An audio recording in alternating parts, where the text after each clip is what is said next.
first time I met Medea was in 2000 at Vic and Barbie Ulmer's house when Medea was running for Senate in the state of California. So that was the first time. Since then, she's been here at St. Paul speaking about her book about the drones. She's been at the Peace and Justice Center in 2016, I think, with the book on Saudi Arabia. So tonight she's going to be speaking about her book on Iran, and I hope covering other topics as well. And I really want to ask everyone to be sure to either sign up in the back on the Code Pink email list or go online, codepink.org, because there's an amazing array of issues that Code Pink is involved in. They're monitoring what happens in Congress. They're monitoring all the crazy stuff that's going on that's pushing us closer and closer to war, covering issues like the horrors that are taking place in Palestine, the upcoming negotiations in North Korea. So please sign up, get involved. It's an amazing organization, and we're very happy to have Medea with us tonight.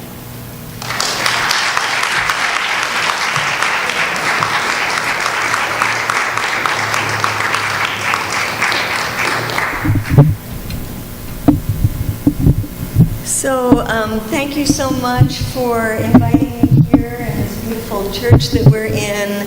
And I want to do a shout out to Barbie back there, who I've known for so many years and does such fabulous work trying to help Americans to learn about the rest of the world. And that is so important, and certainly under this Trump administration, more important than ever. When Charlotte, you talked about the North Korea negotiations, I just got back from South Korea.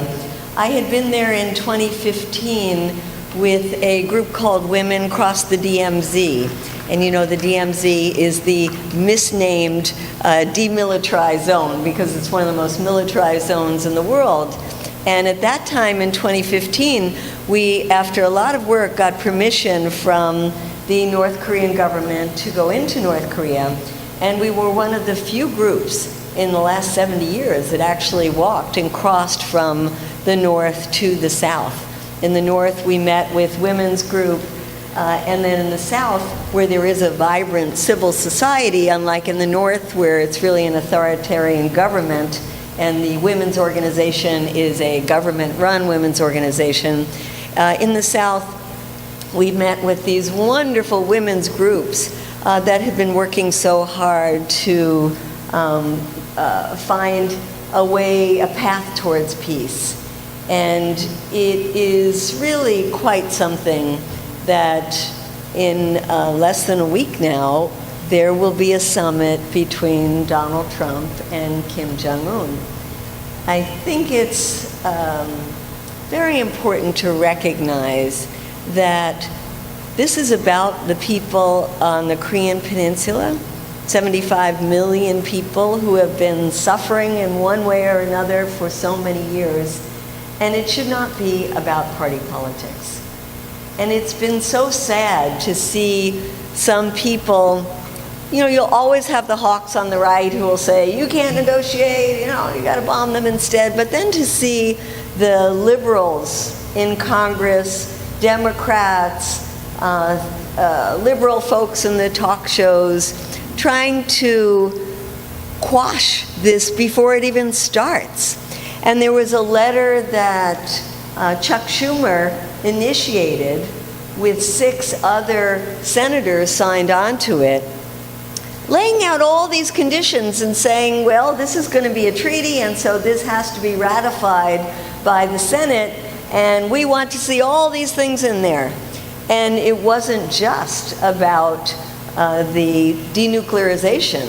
It was also throwing in other issues around ballistic missiles, and Bob Menendez wanted to put in issues around human rights, and basically saying, you know, we're going to give you a hard time when you come back and try to get this ratified.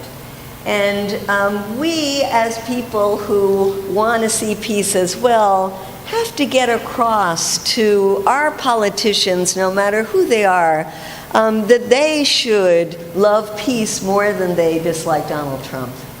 And that's the important thing right now. It is ironic, though, that you have Donald Trump, who's going to speak to the head of a really very authoritarian regime, and is not willing to talk to the leaders of Iran, which is a regime that has all kinds of problems, but nowhere near as repressive and authoritarian as the government of North Korea is. And it is also ironic that the U.S. continues to be a great ally, and even more so under Donald Trump, of Saudi Arabia.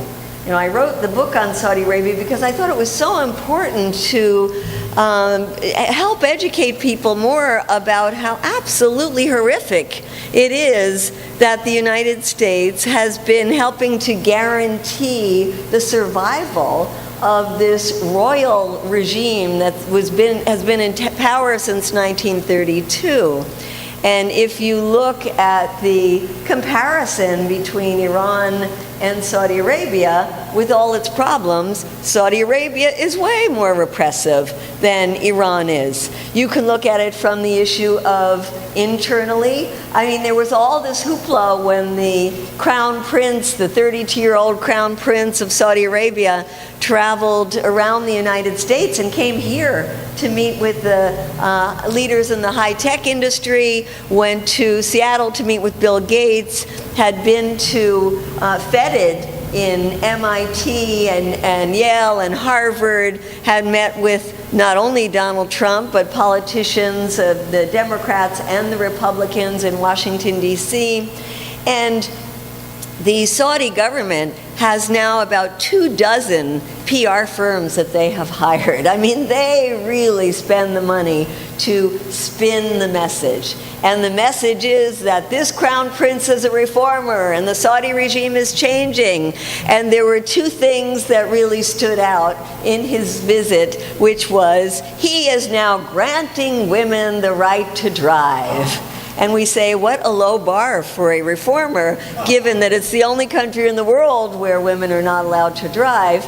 But then we see in recent weeks that before the date that's coming, June 24th, that will be when women will be allowed to drive, what has this reformist regime been doing?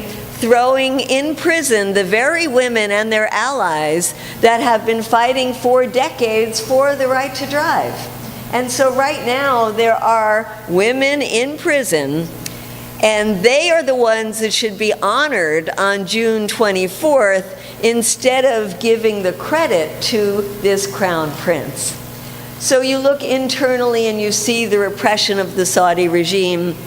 Oh, the other thing that they really touted was he was going to allow movie theaters in Iran, and in Saudi Arabia. And so we have some Iranians here. Do Iranians get to see movies? There is no movie industry in Saudi Arabia. There are maybe a couple of films that have been done out of Saudi Arabia. In Iran, there is an amazing film industry despite the censorship in Iran. Amazing films that come out of there. So you have a Saudi regime, repressive internally, using the weapons that they buy in vast quantities from the United States to carry out the most inhumane bombing campaign in neighboring Yemen that has led to this horrendous humanitarian catastrophe in Yemen. And meanwhile, the U.S.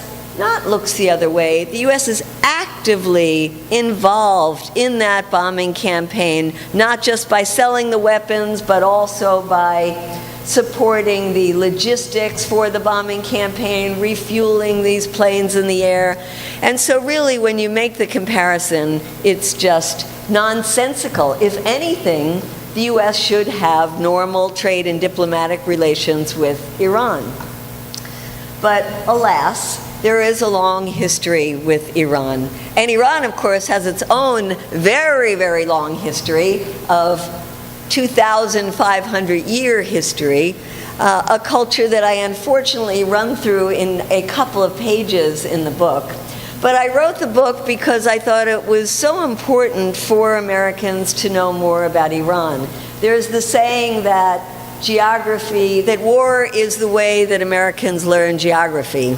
And unfortunately, I think that was the case with Iraq. We have to make sure that we learn more about Iran now, not because we are at war with Iran, but because we are going to stop a war with Iran. Yeah.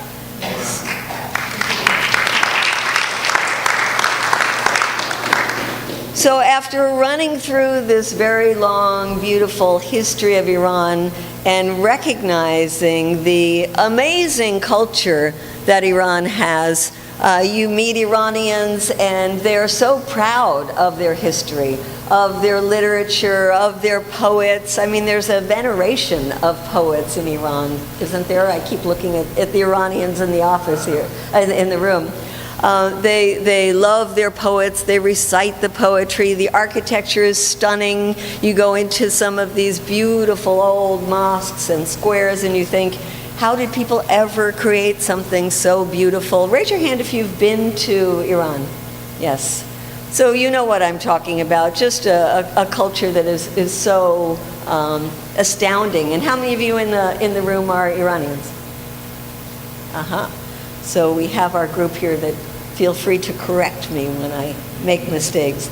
But then in more recent history, in the 1900s, you have the history starting in 1926 of the Pahlavi dynasty coming into power, the Shah of Iran, the repression, and you also have a regime that got very close to the West, particularly to the British, and the phenomena of the Shah selling off some of the most important resources, particularly oil, to Western interests. And when the concession for oil was given to the Anglo-Iranian oil company, which is now BP, this was something that really went to the heart of what it means to be a nationalist country versus a colonial country. And there was a lot of organizing and mobilizing to elect a leader on a platform of taking back the resources for the Iranian people. And this was when Mohammad Mossadegh was elected in a democratic election in 1951, and when he went ahead carrying out the mandate of the people to nationalize Iran's oil. Well, this was something horrifying for not only the oil company, but for the British. And they went to the Americans and said, we can't let this happen. Not only is it bad for Iran, but it's the example that is setting for other oil-rich countries like neighboring Iraq or even like Venezuela. And so the British convinced the Americans to get involved and to carry out a very, very nasty and ugly coup to overthrow the Mossadegh government in 1953. And we were talking earlier to some of our Iranian friends here who said, to this day, whether or not you like the Iranian government, it's something that sticks with the Iranian people. That how could you, the US, who say you support democracy, when the Iranian people do their job and democratically elect a leader to carry out their will, how could you come in and destroy that? And at that time, it was seen as a very successful maneuver by the United States, by the CIA. In fact, so successful was that covert operation that it was used the following year in Guatemala to overthrow the democratically elected leader of Jacobo Arbenz. It was used in 1960 to overthrow Patrice Lumumba in the Congo, and it was tried in 1961 in the Bay of Pigs in Cuba unsuccessfully. In the meantime, what did it do in Iran? It meant that the Shah was reinstalled and came back in, and of course, because he was hated by so many of the people, had to use more repression than before to quell the dissent, close down the avenues that people had to organize, used the oil wealth to buy more weapons. In fact, starting in 1969, Iran became the #1 purchaser of U.S. weapons, used those weapons to quell dissent.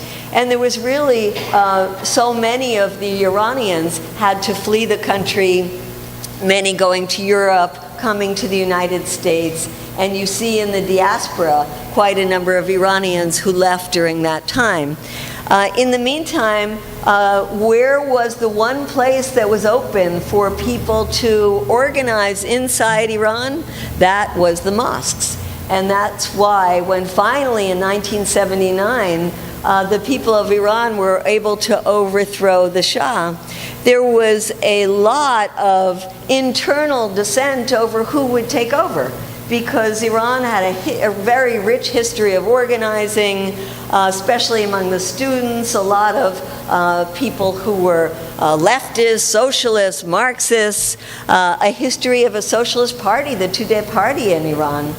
And even within the religious group, you had not only the seculars versus the religious, but even within the Islamists, there were those that wanted a more hybrid system where you would have a constitution, and those that thought, no, you need a more closed system that would give a lot of power to the supreme leader.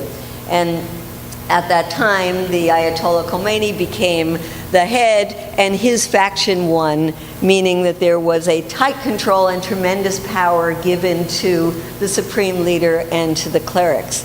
Over the years, there has developed kind of a hybrid system in Iran.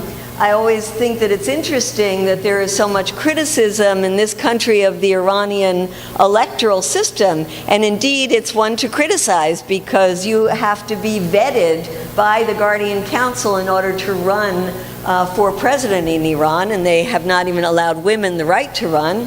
But you compare that to the Saudi regime, they don't even bother to try to have national elections. There are none at all. Inside Iran, it's also important who wins those elections. And there are different factions. There is a more reformist faction, there's more conservative factions, more hardline factions, and they fight it out quite viciously during election time. In fact, when there was a contested election in which the reformist of Mousavi should have won that election, Iranian people rose up in what was known as the Green Revolution to say the election was unfair, that the person who got the most votes was not allowed to take power. And so there is a lot of jockeying for power inside Iran, despite the restrictions. Unfortunately, the U.S. has really seen Iran as more of a monolith. And since the time of the 1979 revolution, when there was the hostage crisis in which Jimmy Carter made a terrible decision to allow the Shah into the United States to get cancer treatment, was seen by students as this was the U.S. getting involved and was going to try to reinstall the Shah. Students took over the U.S. Embassy and kept 52 Americans hostage for 444 days. Now, this is something that is seared in the minds of the older generation here in the United States that remembers that every single night on the news there was an update about the hostage crisis. At the time, right after the revolution, one of the consequences was that the U.S. severed diplomatic relations with Iran. Those relations have never been restored, and also imposed sanctions. And those sanctions, in one form or another, have been in place ever since the time of the revolution. And sanctions have a very pernicious effect on society. And this is particularly true when the sanctions were really laid on heavy in 2010, 2011, 2012, in the lead up to the Iran deal, because the sanctions have the effect of hurting ordinary people. We saw that in the case of Iraq, what the sanctions did to destroy the lives of what was a middle-class society. And in Iran, you see, over the years, Iran has developed more of an insular economy. So it wasn't as bad as it was in Iraq. And in fact, I would say that one of the positive things of the sanctions has been unleashing a lot of entrepreneurial creativity inside Iran to make up for the things that they couldn't get. But in general, the sanctions has had the effect of strengthening the most corrupt elements of society, of causing a huge black market, of giving the armed revolutionary guards inordinate power over the economy, as well as the institutions that the clerics have built up. So it hurts the middle class, and it means that ordinary people also have to spend more of their time trying to just survive than trying to change their own government. And so the sanctions were one way the U.S. was trying to hurt the Iranian government. They also used hundreds of millions of dollars of our tax money to try to support covert operations inside Iran. And that's why it was so important when Barack Obama came in and said, we're going to try to have a change in relations, and let's really work to have this deal sealed. And was successful in March of 2015. It's important to remember that this was not a negotiation just between Iran and the United States.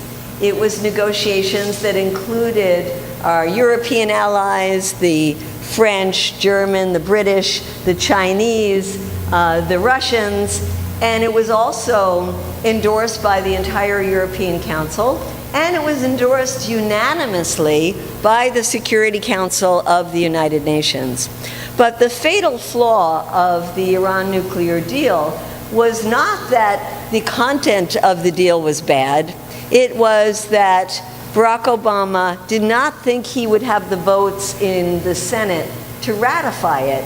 And so he did not call it a treaty. He called it an agreement, an executive agreement, and it was not ratified by the Senate, which then paved the way for Donald Trump.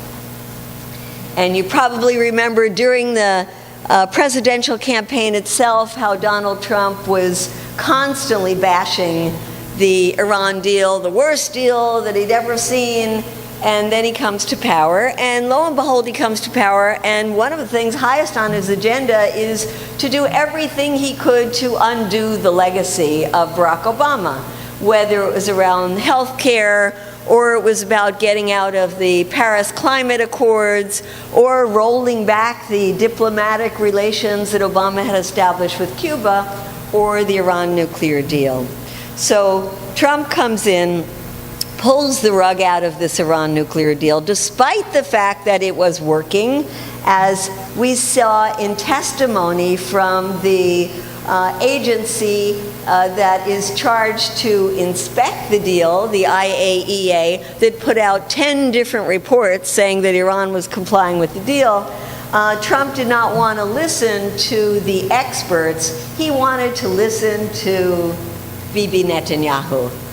So here you have the head of Israel both coming to the United States and speaking directly to the American people, saying that the Iranians are not complying, that Iran is an existential threat not only to Israel but to the United States. And let's just remember one thing. Iran does not have nuclear weapons, but Israel does. Israel has hundreds of nuclear weapons. Israel has never admitted publicly it has nuclear weapons. Israel, unlike Iran, has never joined the Non-Proliferation Treaty. Israel would never allow an inspector to inspect its nuclear weapons. And so here you have a country that's been lying about its nuclear program for decades, being the one to, quote, expose Iran. And of course, adding to the irony is the United States that has thousands of nuclear weapons, that instead of complying with our obligations under the Non-Proliferation Treaty to work to eliminate our nuclear weapons, under the Obama administration, we see the U.S. taxpayers will be laying out $1 trillion to upgrade our nuclear weapons.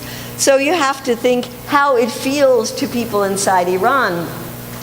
No matter how they feel about their own government, the irony of Israel and even the United States telling Iran what it can and it can't do.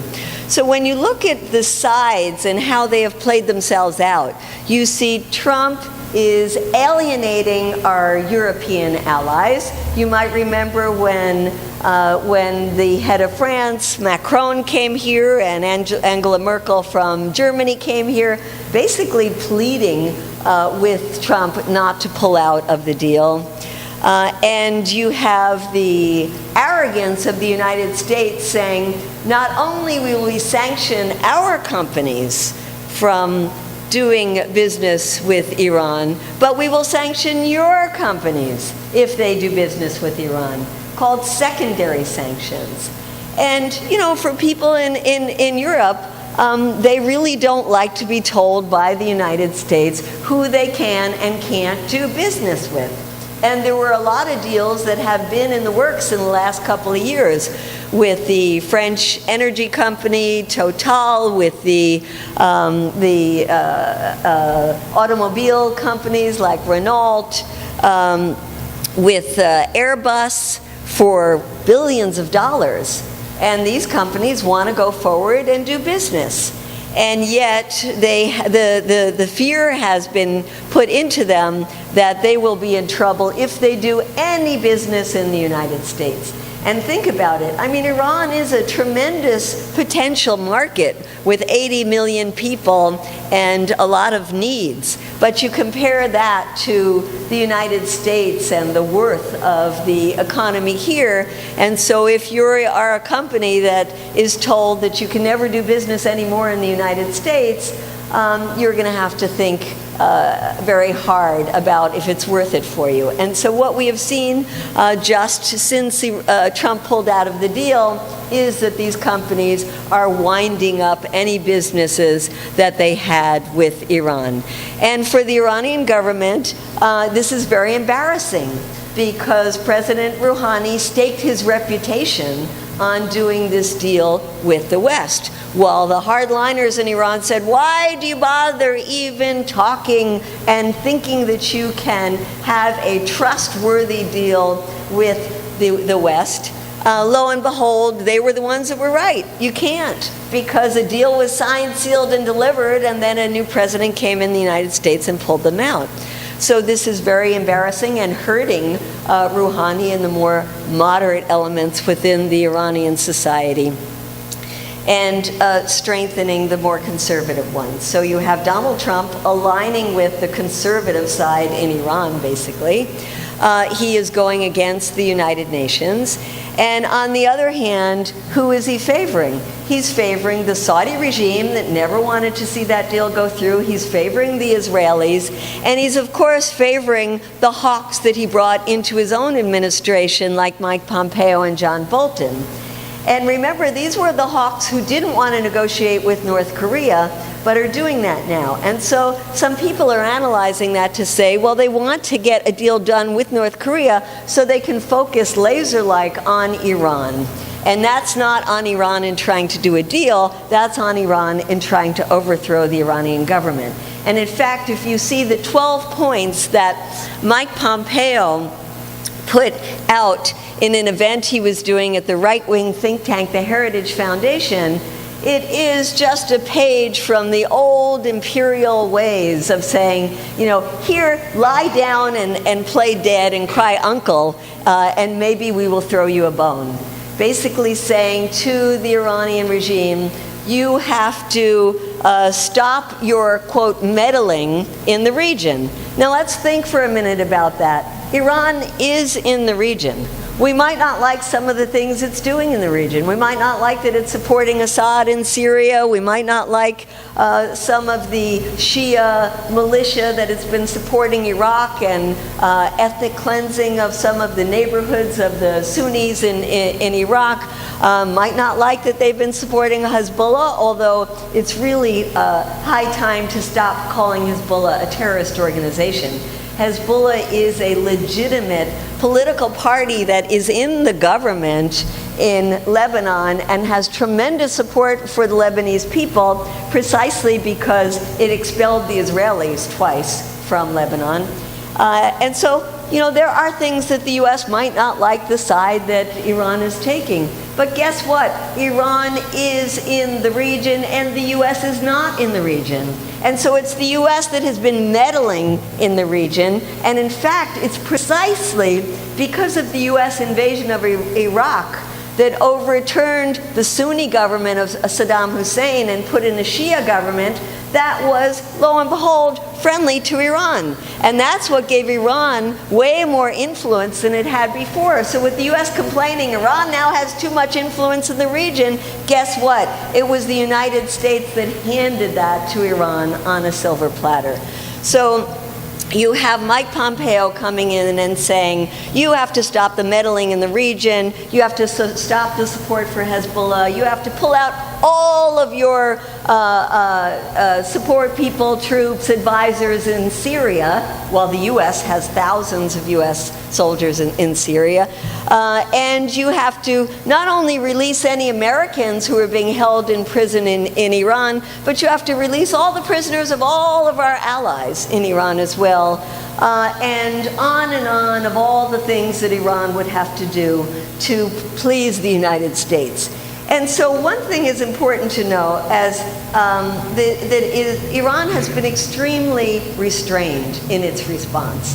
I mean, you compare the response really to the response of Kim Jong-un in North Korea, when the insults were flying back and forth and calling Donald Trump a dotard, which I loved. I mean, it sort of renewed that word in the English language. But the Iranians have been very restrained. They've also been very restrained when Israel is attacking Iranians in Syria and killing Iranians, and Iran not retaliating by killing Israelis, because they know that how that would unleash a huge escalation.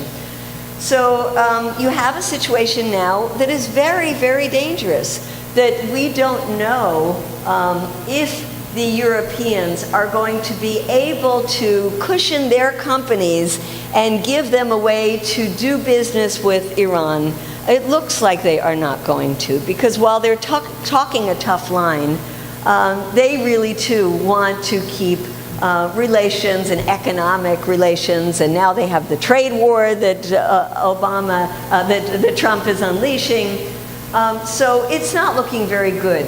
And then there is China that is stepping in, which has been the #1 trade partner of Iran during this time, and is stepping in now to fill in even more. In fact, I think it was today that there was a meeting of heads of state between Iran and China to see how is China going to cushion Iran during this time.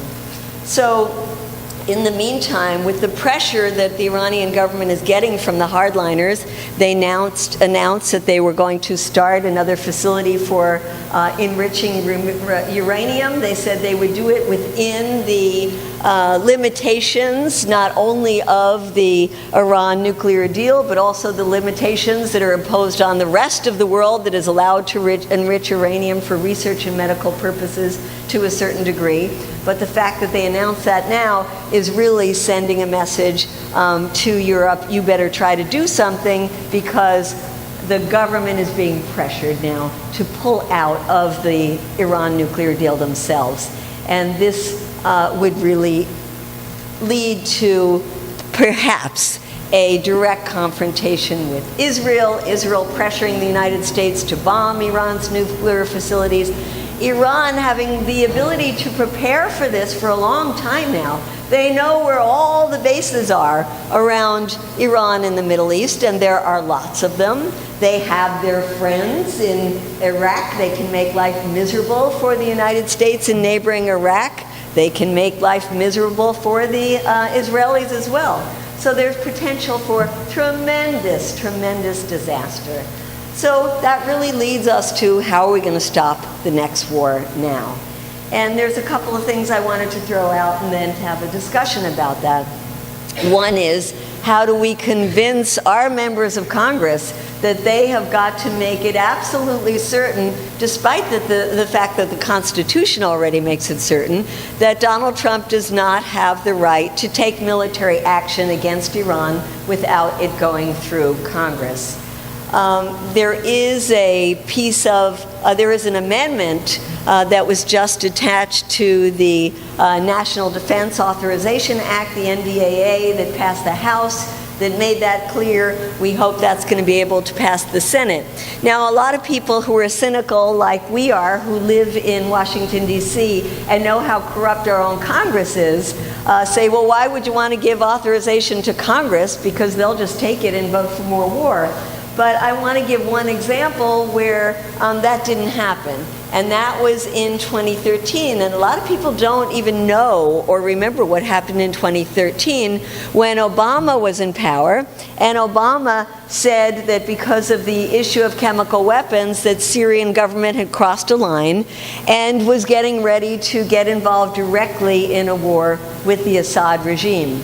And it was a time during the summer recess when he made this announcement, which made it very hard to mobilize to put pressure on our congresspeople, except that they were in their home districts.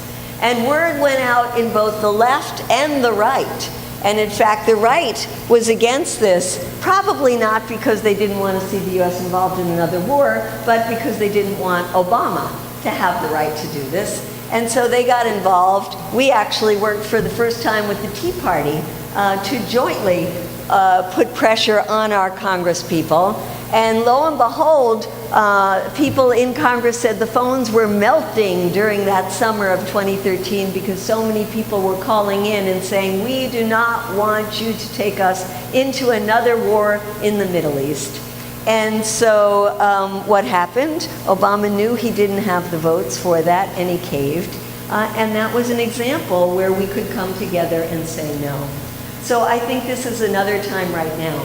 Because if you look at what it is the Iranian people want, all the people that I have had a chance to talk to, both inside Iran and in the diaspora, seem to say the same thing.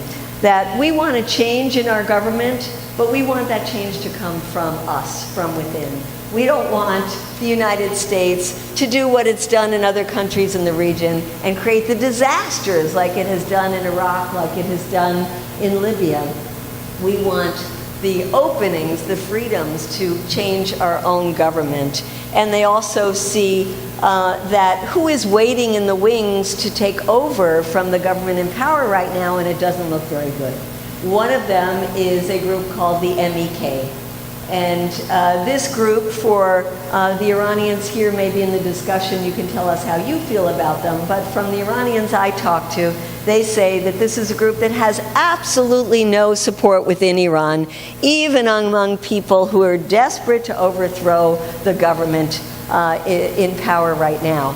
And the main reason it has no legitimacy is that in the war between Iran and Iraq during the 1980s, a really bloody war in which about 500,000 people died on both sides, guess who the MEK sided with?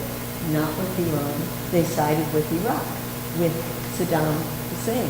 And that is something you will never be able to erase. That is something that lives on today in the memory of Iranian people.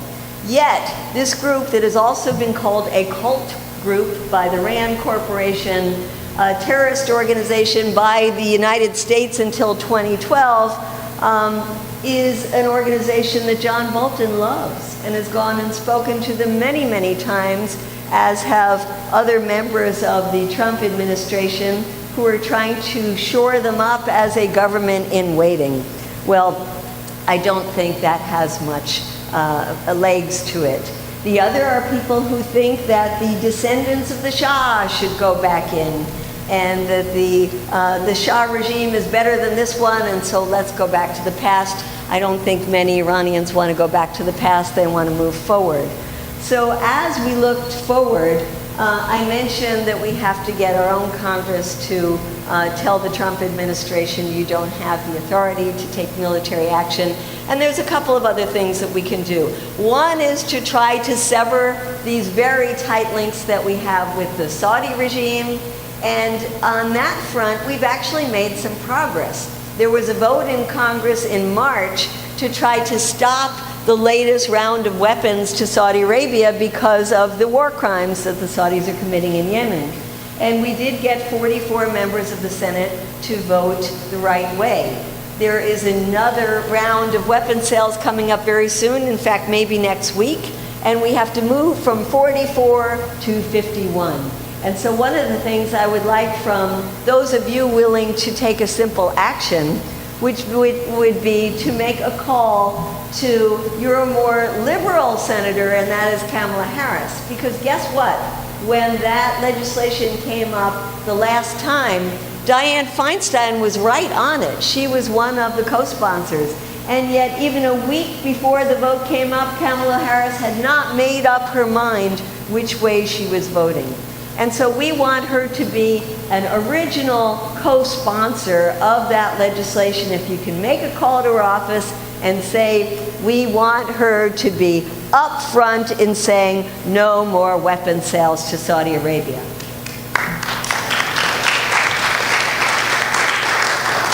The other thing that's critical to doing, and I think there are many people in this audience who are working on this, is to try to create some space between the US government and the Israeli government.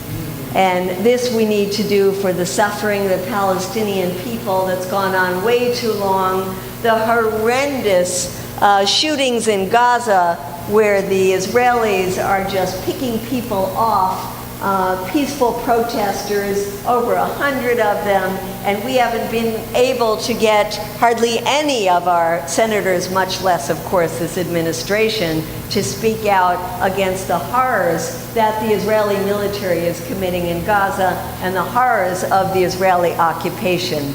But as we build this movement up, it is not only for the sake of the Palestinian people, but it will be helpful for the entire region.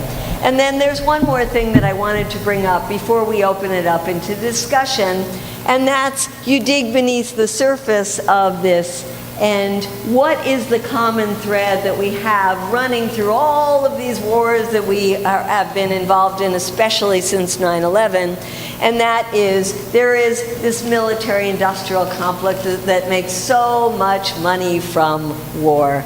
And when I was in South Korea, I was taken to a little town where Raytheon had built a $3 billion facility, anti-missile facility, that the local people did not want. They said, this makes us a target right here. We want to get rid of this. But Raytheon is making $3 billion from that.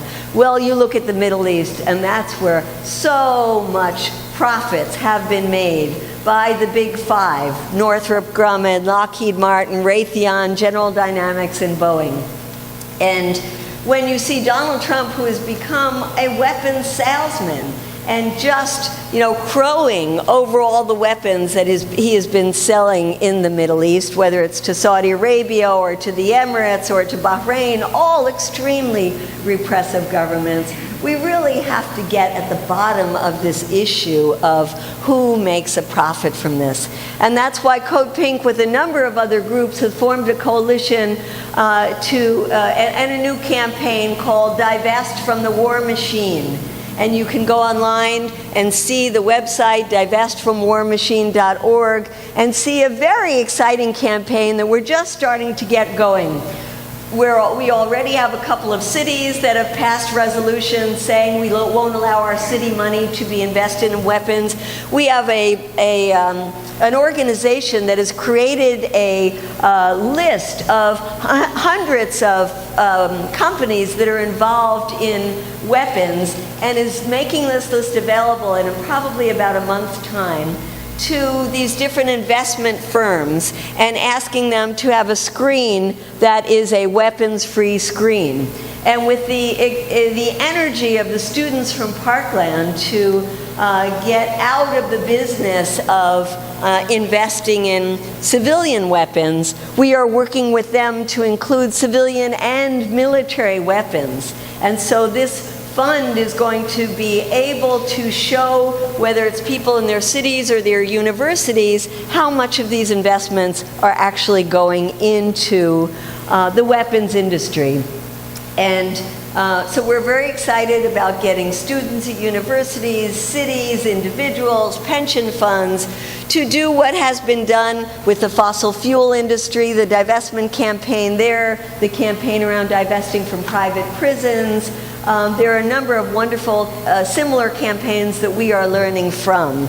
And so we encourage you to join us in that effort. And one of the things is to get your politicians to stop taking money from the weapons industry. This is something that Barbara Lee, the congresswoman from Oakland, encouraged us to do. Said, as you are rolling out this campaign, go to the individual politicians and ask them to sign a pledge not to take money from the NRA and not to take money from the big 5 weapons companies. So this is something we look forward. We have about a dozen of members of Congress who have already taken the pledge, and we want to work with you, and part of my traveling around is to try to energize local people to do that with your congressperson, who is Anna Eshoo, right? No, Zoe Lofgren. Oh, Zoe Lofgren. Zoe Lofgren. And Zoe Lofgren. And Ro Khanna, who has pledged not to take money from any corporations. So he is really on the forefront. And we should talk about Ro Khanna during the discussion, but because he's been way better than I ever envisioned.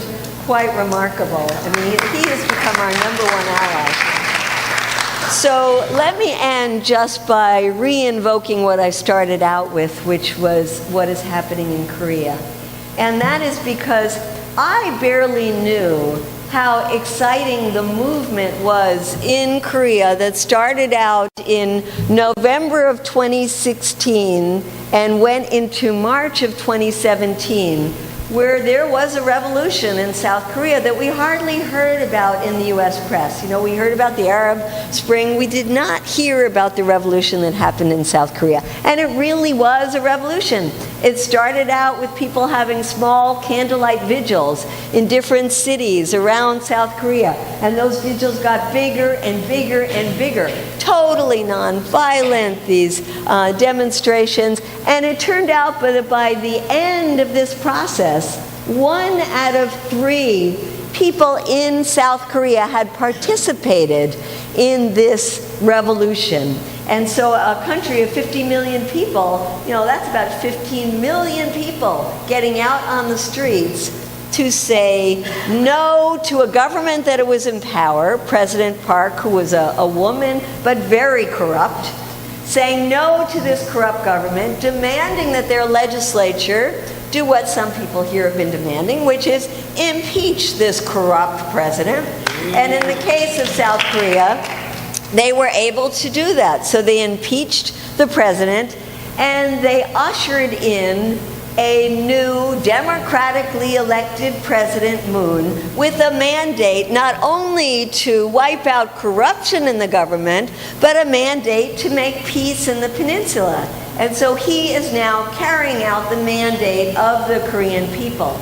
And so when you hear Donald Trump wanting to get a Nobel Peace Prize and taking credit for what's happening there, remember, it was the South Korean people who went out on the streets day after day, night after night for months to put in a president who represented their demands to end corruption and end the Korean War that had gone on for 70 years. So I think there is something we can learn from that candlelight revolution, because we are in a similar situation of having a very corrupt, dangerous, reckless narcissist in the White House, where we need to have a movement to impeach that guy in the White House and put in power people who will carry out the mandate that we have as a people, both domestically and internationally, instead of carrying out the mandate of corrupt corporations like the weapons industry.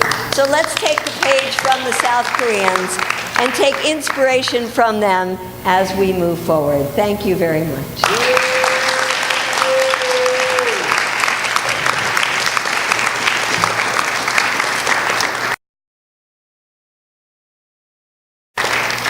So I think we have time for discussion, and please have your questions, suggestions, corrections, anything else you would like to add. I would love to hear. Yes. There was a recent report that Israel is helping the they think Pakistan was the initiator of this program. Even the Saudis royal family known sympathies and links to Islamic terrorism.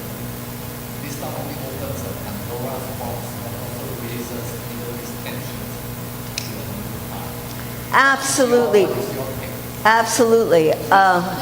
So the question, well, it's not a question, it's saying that there are reports that the Israelis are working with the Saudis to perhaps develop nuclear weapons for the Saudis, and the kind of Pandora's box that that would open up.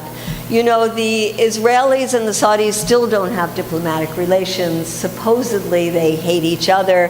But we have seen in recent years how the old adage of the enemy of my enemy is my friend, and the two have come together to be working both covertly and more recently overtly in trying to figure out how they can work together to attack Iran.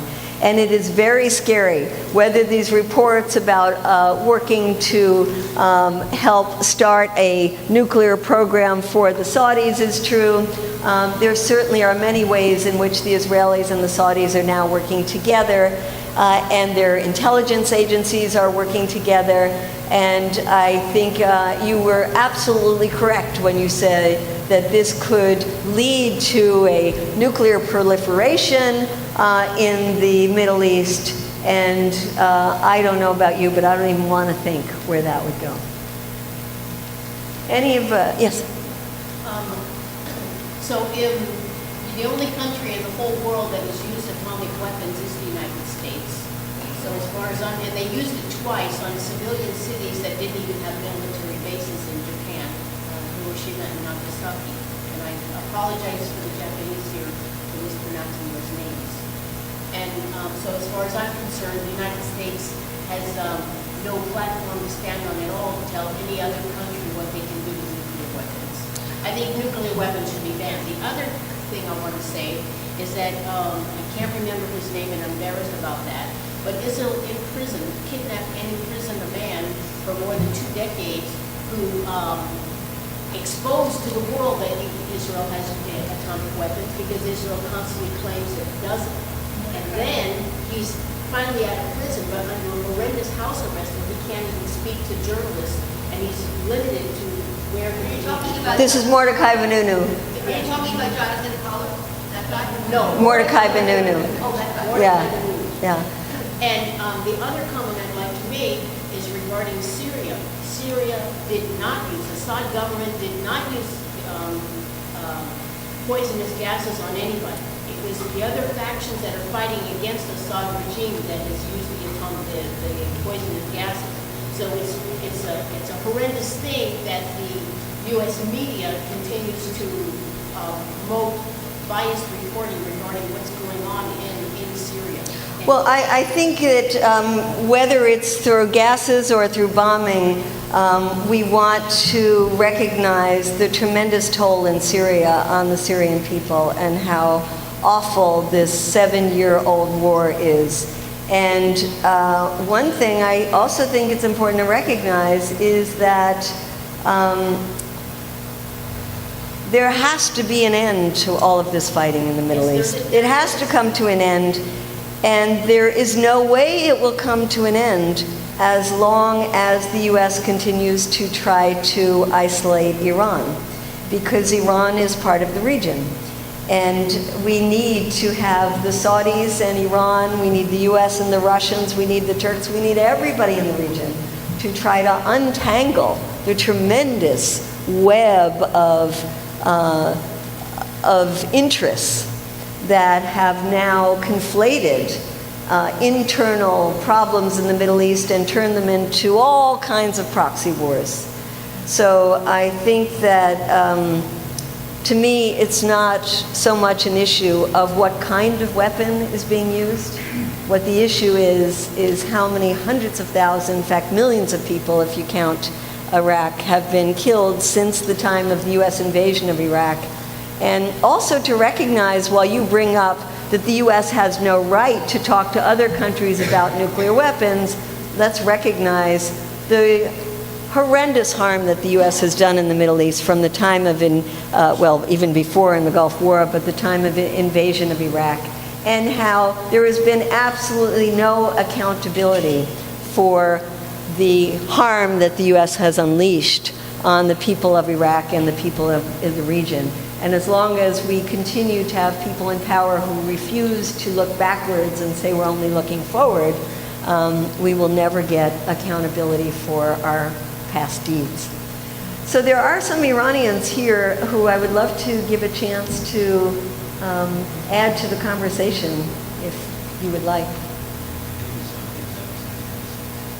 Excuse me? Yeah. Well, maybe as we keep talking, you'll have things you'd like to add.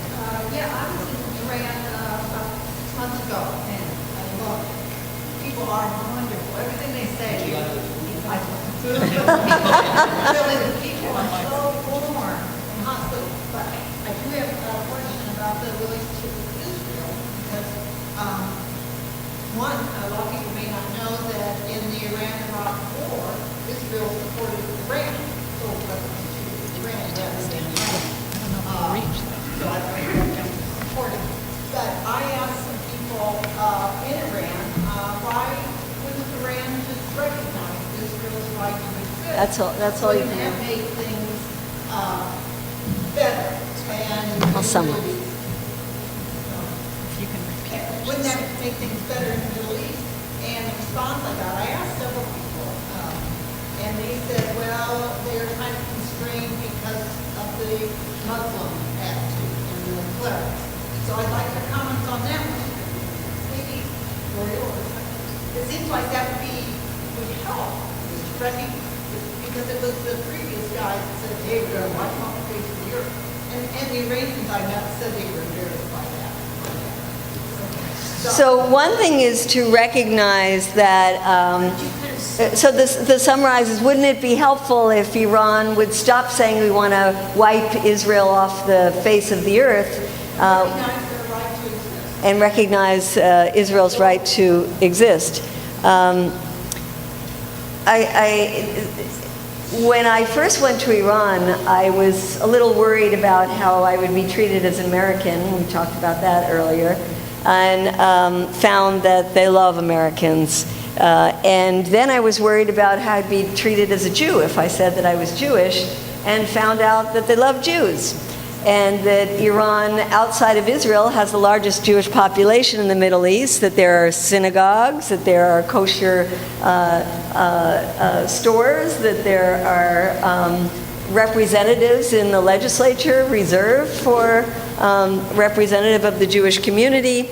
And in a poll that was done by a U.S. polling group, they found that Iran had the most favorable attitude of anybody in the Middle East towards Jews. So the Iranians will often tell you, we love Jews. Whether they are religious, they think if you're religious, you're people of the book, you have a lot in common. And if they're not religious, they say, oh, we love Jews' creativity and in Hollywood and all that kind of thing. But they don't like Israel. And there's a lot of good reasons that they don't like Israel.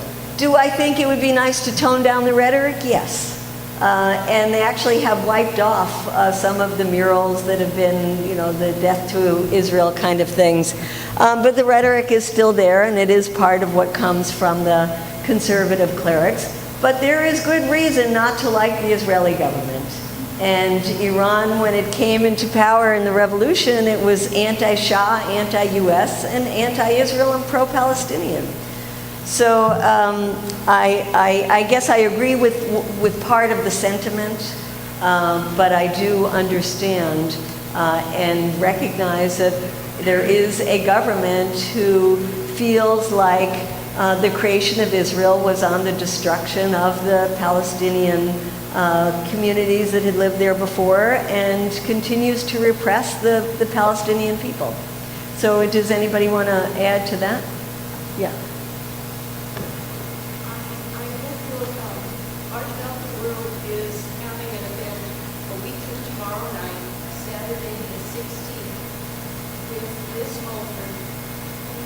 Just returned from a month in Israel, Palestine, and has been going there since 1961. So she has a long perspective, and I think it would be interesting for you to ask her about it and get her take. It's on the San Jose Peace and Justice calendar for Saturday the 16th, and click on it, and we'll go to more information with the address of our Delphi Road, which is just over the border into Saratoga Flats. Thank you, Barbie. Are we on Saturday? Yes, in the, did you want to? Yeah. Here, I think you reach over here. First, I had a comment that I wanted to clarify about this, about the rhetoric, because in Iran, you have to consider the political culture in Iran, and it has a long history. That, for example, when the people opposed the Shah, they would use language like Marbar Shah, means death of the Shah. They would use language like Marbar America, means death to America. It doesn't mean to liberate America, right? And so this gets misinterpreted by people over here who oppose it.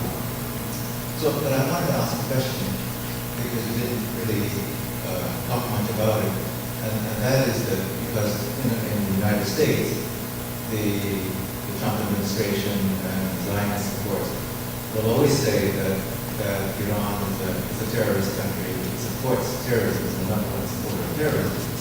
And yet, of course, Iran has actually played a very important role in the battle against ISIS, the battle against the Taliban in Afghanistan, and so on. I'd like you to elaborate on that. Yes, I also think we might take a vote on what country we think is the greatest exporter of terrorism, and Iran would probably not be on the top of our list. The United States, perhaps. Israel, Saudi Arabia, 15 of the 19 hijackers being from Saudi Arabia, the Wahhabi ideology spreading around the Middle East and way beyond. In terms of Iran, the Iranians have always been fighting Sunni extremism and were the enemy of the Taliban. I talked about how the U.S. invasion of Iraq gave Iran more influence in the region. Well, the overthrow of the Taliban in Afghanistan was something that was rejoiced in Iran after that. And in fact, so much so that then when the US government was trying to create a new government in Afghanistan and get the different factions together, they needed the help of Iran to bring Iran's allies in Afghanistan, which was the Northern Alliance, to get them to the table, and we're extremely thankful to the Iranian government for doing that. In fact, said they could never have had a successful conference had it not been for the Iranians. And yet, after that, Iran was iced out, was not brought to the table, was isolated, and then George Bush, of course, in his famous axis of evil, included Iran in the axis of evil, and that was the end to the potential rapprochement. Iran has been fighting ISIS in Syria, has been fighting ISIS in Iraq, but it seems that something odd is happening in Afghanistan these days. When I heard the accusation that Iran was working with the Taliban, I said, oh no, come on, that's just, part of the rhetoric and the lies that are used. And I tried to investigate further, and it seems that there are relations now between Iranian government and the Taliban. And that part of that is to set up for being able to send a message to the United States that we can make life very hard for you in Afghanistan. And the same thing really in Iraq, setting up, instead of the Shia militias being dissolved and all being part of the Iraqi military, Shia militias maintaining some independence with the help of Iran, so that they could be used by Iran if Iran needs to attack the Americans in Iraq. So this is rational if you think of it from the point of view of Iran of sending a message. We can make things tough for you. It is unfortunate, but Iran is under siege. I think we've had, yeah. So you're suggesting that if peace somehow or some kind of treaty comes to Korea, this will inevitably lead to war, try to overthrow the government of Iran? Well, I think there's its own, the question is if the Trump administration has a denuclearization and then a peace deal with Korea, is it more likely that there would be war with Iran? I think there is, because the Trump administration, I think, knows that they couldn't carry out two wars at the same time, given that we're involved in so many wars already. I think it will be able to focus more on ways to subvert the Iranian government. When you see the 12 steps that I mentioned that Mike Pompeo put out, really the only way they could be fulfilled is with a different government in power. When you see the way that the sanctions in the last few years are squeezing the Iranian government, and how the rial, the currency of Iran, took a tremendous hit when Trump pulled out of the Iran deal, and the economy is really in a very precarious situation right now. When you see the way the administration was rejoicing when there were demonstrations at the end of last year and the beginning of this year, where people were coming out against economic hardships, but were also starting to incorporate issues of why are you spending our money on overseas adventures instead of things here at home. The U.S. administration was hoping that that would snowball and become something that would be able to overthrow the government. So I think that there's a lot of covert actions right now going on inside Iran, on the borders of Iran, among the minority groups that live in Iran. And yes, I think it is more dangerous precisely because the administration will be able to see, we're able to deal with these rational people like Kim Jong-un and not with the irrational Iranians.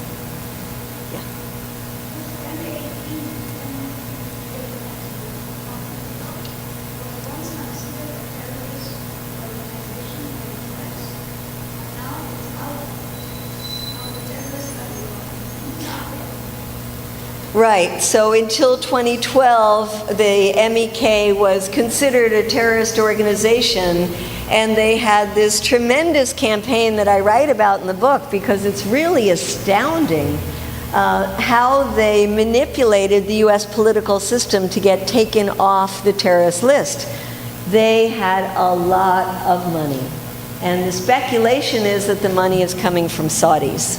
And they use that money to pay U.S. politicians and former politicians to come and speak at their events in Paris, pay them exorbitant speaking fees that went up to like $100,000 for a speaking fee. And they bought support from a vast spectrum of the American political elites. And that went from the liberal Democrat of Howard Dean to John Bolton. You see Rudy Giuliani, who is now the advisor to Donald Trump, was the keynote speaker at their last event that actually took place in Washington, D.C. He loves the MEK. And yes, I mentioned how they sided with Saddam Hussein, but they also tried to kill U.S. ambassador. They killed a lot of civilians. They have a very bloody history, and yet they are not considered terrorists anymore. Yeah. Oh, sorry.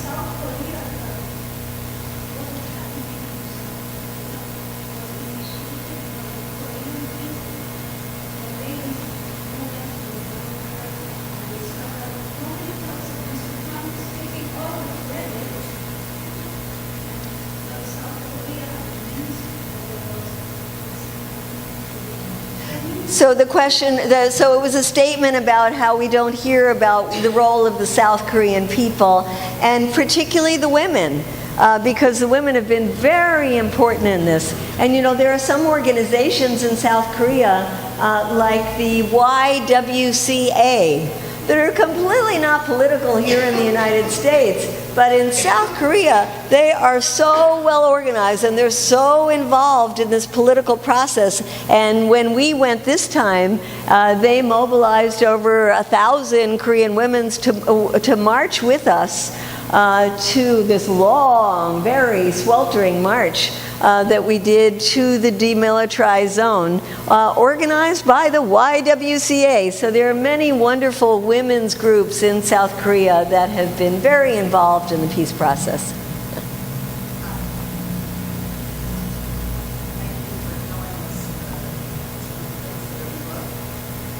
Picking myself because I didn't bring my copy to ask you to sign it.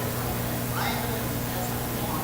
Maybe out here for a while. Yes, we will be selling books outside, and I'm happy to sign it. In case people don't know, there's the flyers from the other side. There'll be a lobby up there at a talk tomorrow in Santa Cruz in case people want to tell their friends and neighbors. Excellent. I'm just repeating that tomorrow I'll be in Santa Cruz, and there are flyers for that to tell your friends and neighbors. Thank you so much.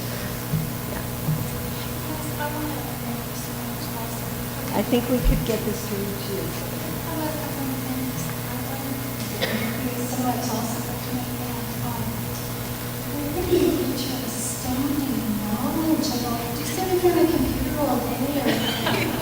We were arguing about all these inside stories and facts. Just fascinating. Well, good thing my partner is out of the room right now because he is constantly harping on me to stop being on the computer all the time. So yes, I am like obsessed by a lot of this stuff, and so I want to see what happened today. And you know, I get those Google alerts where you put in South Korea and you put in Iran and you put in Saudi Arabia and you put in Palestine, and so you know, there's a lot happening every single day. It is very hard to keep up. But you know, one of the most important things, and here I go back to Barbie and the work that you've been doing for so many years, which is you don't get obsessed with this stuff, or at least I don't get obsessed with this stuff, unless I have met people who are from those countries.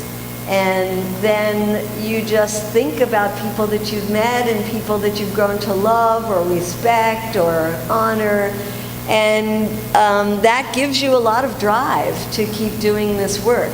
So, you know, there are, Barbie, so few Americans that get the opportunity to travel overseas. And it is so important to do that because then you not only learn about those countries, you learn about your own country. I've learned the most about my country by going somewhere else and seeing how my country is perceived by other people. So there is something to the book learning and the book writing and the book reading and constantly being on the computer, but there's something more important, which is connecting with people. And if you have the opportunity to go overseas to meet people directly, all the power to do it. If you don't have that opportunity, there's people in our own backyards, unfortunately oftentimes who are refugees from those countries, who are very, very important to meet with and connect with. And as the U.S. is pumping up the rhetoric against Iran, I think it's important we go back to these people-to-people ties, doing events that humanize the Iranian people, showing Iranian movies, getting people to come and speak about the culture, about the history, having picnics. We did a beautiful picnic in front of the White House, Iranian food. We're going to do a poetry reading of Iranian poetry in front of the White House. We try to find any way we can. We're doing Iranian music and dance in front of the White House as well, which is to really appreciate the cultures and the people.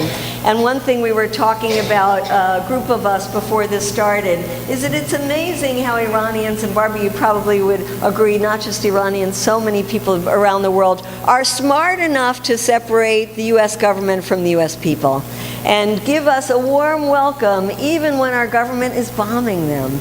And yet here in the United States, with the fear-mongering, with the hate, with the Muslim ban, people are being taught to hate other people and to consider anybody who's Muslim as a potential terrorist. And talk about what we can learn from other countries. One of the things we can really learn is to love other people and separate people from their governments. So I think we have time for a couple more comments here. Let's take these 1, 2, 3, 4. Okay. Yes. Yeah. Let's give you the mic. And in fact, people don't mind coming closer so they can get the mic because this doesn't reach much farther. Thank you very much. I really enjoyed it. I agree with you. Iranian people are very good people. But, one thing is he said to find that we got to be mindful of some of the things that are said.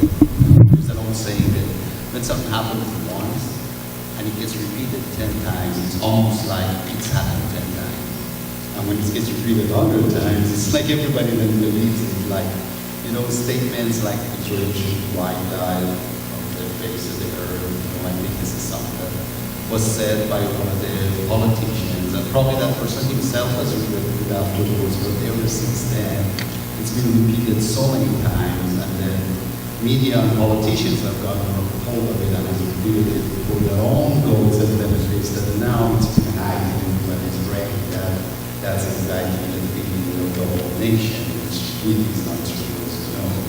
So we got to be mindful of that, how many times the statements it's taken and used for wide variety of reasons. Yes.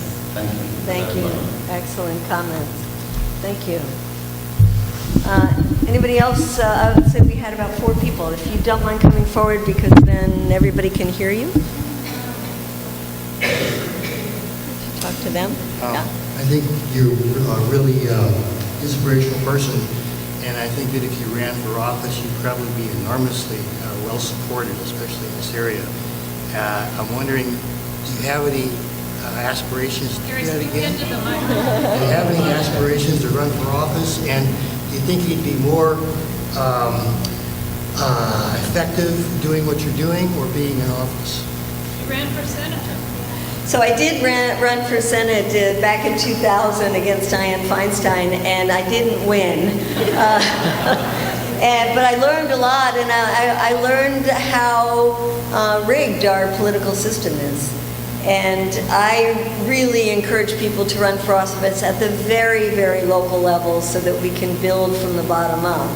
And unfortunately, I think the third parties oftentimes tend to focus on the national level when we don't have the ability there. I was blown away by Bernie Sanders' campaign. I was one of the ones who was I was both a Green Party member and Progressive Democrats America and an independent. I try to hedge my bets. So as Progressive Democrats America, we were one of the first ones to say, run, Bernie, run. And I thought he was going to be as successful as Ralph Nader. I didn't think he'd get more than maybe 3%, 5% if he was really lucky. So I was blown away by how well Bernie Sanders did. And it really tells you something about where we are politically at this moment, and the fact that he's the most loved politician in this country, and that he has made being a socialist something that is viable in this political system. He has energized a whole new generation of people, is absolutely fantastic. But he still has a hard time focusing on some of these global issues and on really coming out and speaking out against the military-industrial complex. Because even in his own district, he has Raytheon, he has the F-35s, he has moved to have the F-35 stationed in Burlington. So it's very hard to be a politician and go up against the military-industrial complex because it is so strong. And I would rather work on the international level, but I think where people who want to get elected as progressives have to focus is city councils, school boards, mayors on that level. And of course, we are getting some really great people in Congress. And then we go back to Ro Khanna. Ashkolra. So I know Ro Khanna because we work a lot with him, and I'm so impressed by him. He has been number one in terms of pushing on the Saudi weapons deal. He has been really good on the Honduras issue that some of you here are working on. He has really been very helpful to those of us on the more grassroots level who are working. So I will continue working on outside the political system, but I do really appreciate those who run for office and are able to run and talk about these issues that we're talking about tonight, and recognizing that the mood is changing in the United States, and that we can come out against the bloated Pentagon budget and things like the right-wing Israeli government. So we had a couple more people whose hands were raised. Yes? Are we headed for a Trump recession? I don't know. I think there's another bubble in the works, and that's going to burst. And, you know, we'll see where we go with these trade wars that Trump is getting us in, because that can be very dangerous. But I don't have too much. I think we had one or two last comments. Did anybody have?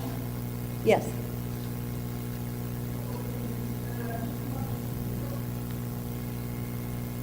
Let's take this, and was there one other person? And then we will wrap up. Yeah. One thing Address them. What was the legislation with the bill that you said we should be Kamala Harris upon? Yeah. What was the name of the bill? There is no bill name or number yet, because it has to wait until the weapons sale is announced. And then, so what you could do as of now is just that generic thing of saying, we know there is another weapons sale to Saudi Arabia while it is using those weapons to destroy Yemen. We would like you to be a co-sponsor of legislation coming up to say no to those weapons. Yeah. It's a plus. For the legislation, I'm sure.